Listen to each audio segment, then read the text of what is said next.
अस्सलामुअलैकुम दोस्तों, चैनल में खुश आमदीद। अगर आप नए आए हैं तो चैनल को सब्सक्राइब करें, साथ मौजूद बेल के आइकन पर क्लिक करें। दोस्तों, डेवलपमेंट एक ही है लेकिन दो हिस्से होंगे। दो रिफाइनरी हैं, एक है चाइना की रिफाइनरी और एक है सऊदी अरब की रिफाइनरी। दोनों में अहम तरीन मालूमात सामने आई हैं और जो चाइना की रिफाइनरी है उस पर तो गालबन काम का आगाज़ एक किस्म का हो चुका है, ठीक है ना। तो पहली डेवलपमेंट यानी चाइना की रिफाइनरी की तरफ चलता हूँ। 4.5 अरब डॉलर की ये ऑयल रिफाइनरी ग्वादर में बनाई जाने लगी है और ये एक चाइनीज़ ग्रुप है जिसका नाम है ईस्ट सी ग्रुप। तो इस पर काम का आगाज़ इस तरह हो चुका है कि लेटर ऑफ इंटेंट जो चाइना की जो पाकिस्तान के अंदर ग्वादर को रन कर रही है चाइना की company, China overseas port holding company, तो उसके थ्रू लेटर ऑफ इंटेंट इस कंपनी की जानिब से जो मुतलका अथॉरिटीज़ हैं पाकिस्तान के अंदर उन्हें सेंड कर दिया गया है। यानी ये बाकायदा तौर पर काम अब शुरू हो चुका है और आगे काफ़ी चला गया है। तो ये एक बड़ी डेवलपमेंट है। 4.5 अरब डॉलर की भारी इन्वेस्टमेंट पाकिस्तान में इस रिफाइनरी के अंदर होगी। 8 मिलियन टन एनुअल कैपेसिटी है इसकी प्रोसेसिंग की, यानी एक अच्छे साइज़ की रिफाइनरी करार दी जा सकती है। पहले फेज़ के अंदर 5 मिलियन टन बनाई जाएगी कि इतनी बड़ी रिफाइनरी बनाई जाएगी कि 5 मिलियन टन उसकी कैपेसिटी हो। सेकंड फेज़ में मज़ीद इसे 80 मिलियन टन तक 8 मिलियन टन तक लेकर जाया जाएगा। आगे दोस्तों, ईसी ग्रुप तकरीबन अगर देखा जाए तो 6 क्रूड ऑयल ट्रांसशिपमेंट मंगवाया करेगा ग्वादर पोर्ट में और ये कोई 2 मिलियन टन बनती है और ये हर माह आए करेगा, ठीक है ना।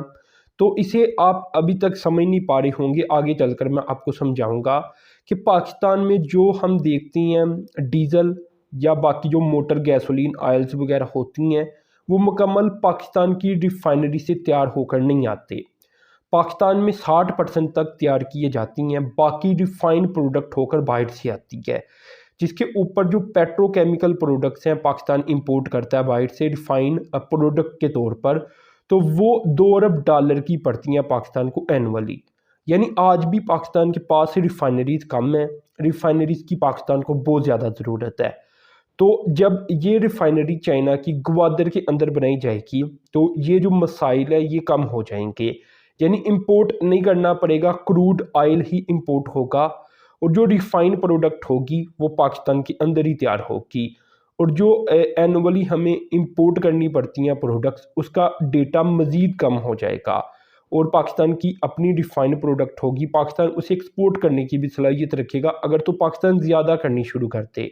ये नोट करें, ठीक है ना, अगर तो ज़्यादा करनी शुरू कर दे फिर। खैर यहाँ अब आप देखें कि इतना इजी प्रोसेस नहीं होता।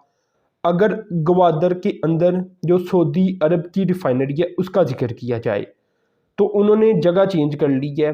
वो कहती हैं कि अब हम ग्वादर के अंदर नहीं लगाएंगे, सऊदी अरब वाले वो कहती हैं कि हम हब के अंदर लगाएंगे जहां गालबन पहले भी रिफाइनरी मौजूद है कराची के करीब। और इसका रीज़न ये है कि जो ग्वादर की रिफाइनरी है वो फिजिबल नहीं, फिजिबल इसलिए नहीं कि ग्वादर के अंदर अभी तक बहुत सारी सहूलियात मौजूद नहीं, स्पेशली इलेक्ट्रिसिटी, जबकि हब कराची के करीब जो बलूचिस्तान का एरिया वहाँ सारा कुछ मौजूद है। तो इस वजह से जो है वो सऊदी अरब की रिफाइनरी अब लगेगी जो कि 10.5 अरब डॉलर के साथ बनाई जाएगी, वो लगेगी हब के करीब। जबकि ये वाली रिफाइनरी अब चाइना की कंपनी कहती है कि हम ग्वादर में लगाएंगे। तो सबसे पहले ये सारे मसाइल हल करने पड़ेंगे, बिजली का भी इंतज़ाम करना पड़ेगा और बहुत सारी चीज़ों को देखना पड़ेगा। ग्वादर का जो मेन बेनिफिट होगा इस कंपनी को वो ये होगा कि ग्वादर पोर्ट है तो जो ट्रांसशिपमेंट आया करेगी वो इजीली वहाँ हैंडल की जा सकेगी।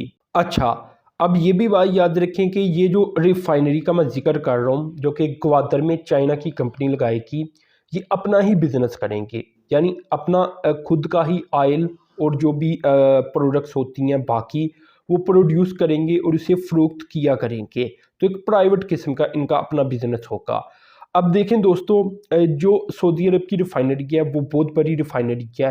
पहले तो ये था कि सऊदी अरब अकेला बनाने जा रहा था, लेकिन अब जो मालूमात सामने आ रही है वो ये आ रही है कि जो उनका दौरा था मोहम्मद बिन सलमान का, तो वो पाकिस्तान के अंदर इसे ही फाइनलाइज करने आ रहे थे, ठीक है ना। तो उसमें अब जो मालूमात है वो ये है कि तकरीबन जो मैनेजमेंट लेवल के ऊपर मामला हैं वो शायद 21 नवंबर तक मुकम्मल हो जाए, ठीक है ना। ये डेडलाइन दी गई है दोनों अथॉरिटीज़ को कि ये मुकम्मल करें। अब जो मामला आकर फंसा हुआ था वो ये था कि सऊदी अरब ये चाहता है कि 7.5% डीम ड्यूटी दी जाए। डीम ड्यूटी मैं आपको समझा देता हूँ। ये एक ऐसी ड्यूटी होती है जो कि अगर तो कोई इन्वेस्टर आकर ऑयल रिफाइनरी पाकिस्तान में लगाएगा तो वो एक ख़ास परसेंटेज अवाम के ऊपर मज़ीद टैक्स लगेगा जो कि गवर्नमेंट लगाएगी अथॉरिटी के साथ मिलकर, कि जो इन्वेस्टर है उसका पैसा सिक्योर किया जा सके। और जो अगर उन्होंने उसे अपग्रेड करना हो तो अवाम का जो डीम ड्यूटी के ज़रिए पैसा आ रहा है उसी के ज़रिए वो उसे अपग्रेड कर सकें, तो इसे कहते हैं डीम ड्यूटी। तो ये एक किस्म का इन्वेस्टर को प्रोटेक्ट करने वाली बात होती है। तो सऊदी अरब चाहता है कि डीम ड्यूटी 7.5% 20 से 25 सालों के लिए हमें दी जाए, यानी 20 से 25 सालों के लिए अवाम से 7.5% एक्स्ट्रा जो है पैसे वो लिए जाएं जब भी कोई प्रोडक्ट वो परचेज करेंगे। तो यहाँ पाकिस्तान ये चाहता है कि हम 10% डीम ड्यूटी लगा देते हैं लेकिन 10 सालों के लिए, लेकिन सऊदी अरब चाहता है कि 20 से 25 सालों के लिए 7.5% लगाई जाए। तो दोस्तों अब खबर ये है कि पाकिस्तान उनकी बात के ऊपर राज़ी हो जाएगा बहुत जल्द। तो जब पाकिस्तान हो जाएगा तो ये भी मामला कहा जा सकता है कि काफ़ी हद तक हल हो जाएगा। लेकिन यहाँ ये भी है कि पहले सऊदी अरब अकेला लगाने जा रहा था, अब सऊदी अरब ये कहता है कि हम अकेले नहीं लगाएंगे, हम as a major stakeholder यानी सबसे बड़े इन्वेस्टर के तौर पर पैसा इन्वेस्ट करेंगे। अगर तो सऊदी अरब मान जाता है तो उसके बाद यूएई भी इंटरेस्ट ले रहा है पाकिस्तान के अंदर 5 lakh barrel per day oil वाली रिफाइनरी के अंदर। तो यकीनन ये वही रिफाइनरी होगी जहां यूएई भी इन्वेस्ट करेगा। तो इस तरह एक ये वाली रिफाइनरी हब के करीब बनेगी और ग्वादर के अंदर चाइना की कंपनी अलग से रिफाइनरी लगाएगी। और अगर दोस्तों पैसा फिर भी कम रहा तो फिर चाइना के इन्वेस्टर भी सामने आ सकते हैं, पाकिस्तान रिक्वेस्ट कर सकता है रिफाइनरी को पूरा करने के लिए।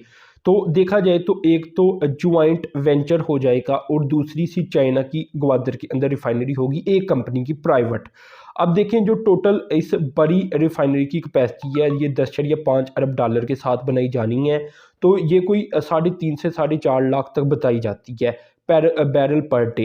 लेकिन जो पाकिस्तान की टोटल कैपेसिटी है, पाकिस्तान में 6 बड़ी रिफाइनरीज काम कर रही हैं, उनकी गालबन कोई 4.5 lakh barrel per day total capacity है, यानी ये कैपेसिटी डबल हो जाएगी। जो पेट्रोकेमिकल प्रोडक्ट्स पाकिस्तान इंपोर्ट करता है शायद फिर पाकिस्तान को ना करनी पड़े, क्योंकि जो मोटर गैसोलीन वगैरह ऑयल है और डीजल वगैरह है ये पाकिस्तान 40% इंपोर्ट कर रहा है और 2 अरब डॉलर इंपोर्ट के ऊपर सालाना खर्च कर रहा है।